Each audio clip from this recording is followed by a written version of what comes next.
Aliment aimé pour certains, aliment détesté pour d'autres, le brocoli ne pourrait être plus clivant. Aujourd'hui, je vous invite à découvrir avec moi 5 faits bien gardés du brocoli.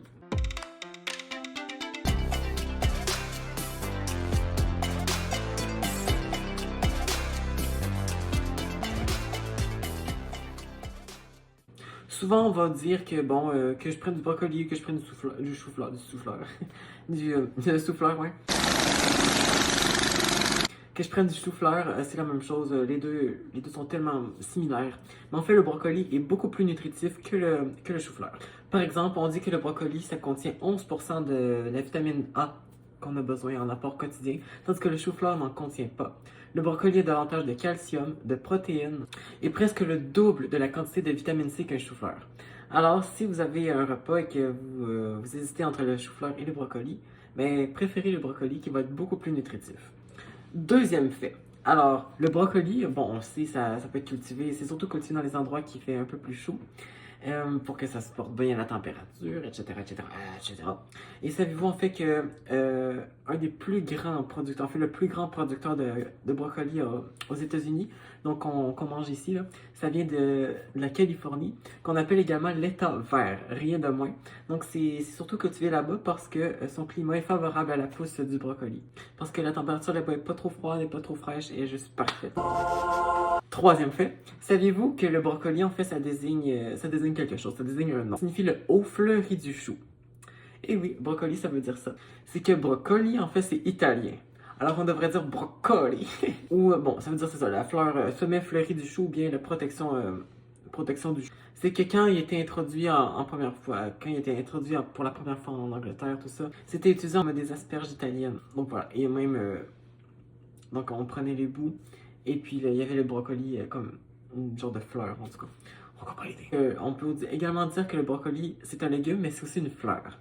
Car, bon, si vous laissiez la partie haute du brocoli, donc la tête, il y a des petites fleurs jaunes qui se mettraient à pousser sur le dessus. Ça ferait comme des petits bourgeons verts et puis qui deviendraient une fleur jaune. Et bon, donc l'objectif quand on cultive du brocoli, c'est de ramasser jusqu'à quand la tête est prête. Mais si vous voulez attirer les abeilles, donc pour aider d'autres cultures près de votre brocoli, ben, laissez les fleurs pousser, les fleurs du brocoli pousser. Donc les abeilles vont être attirées par ça et donc ça va faire comme un cercle de pollinisation qui pourrait aider en fait vos autres plantes. Cinquième fait, c'est que le brocoli, c'est un des meilleurs aliments qu'on peut avoir dans notre assiette. On sait, bon, il y a beaucoup d'enfants qui n'aiment pas le brocoli, mais il faut juste défaire ce préjugé-là, même les adultes qui n'aiment pas le brocoli.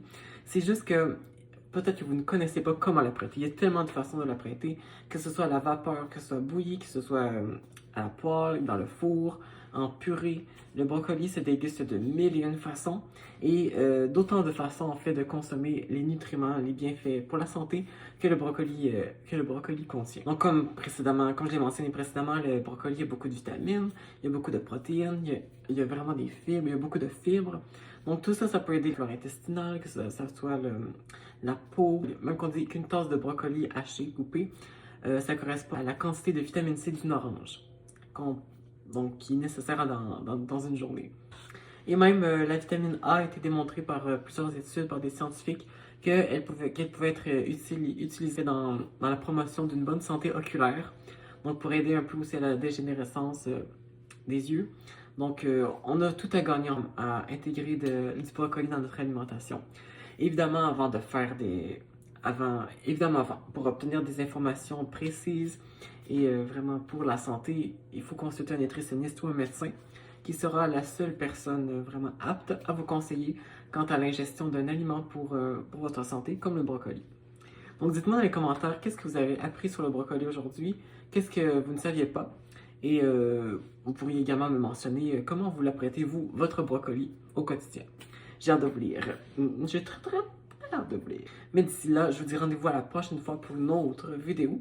Je l'espère, qui sera, ma foi, tout aussi intéressante que celle-ci. Allez, au revoir!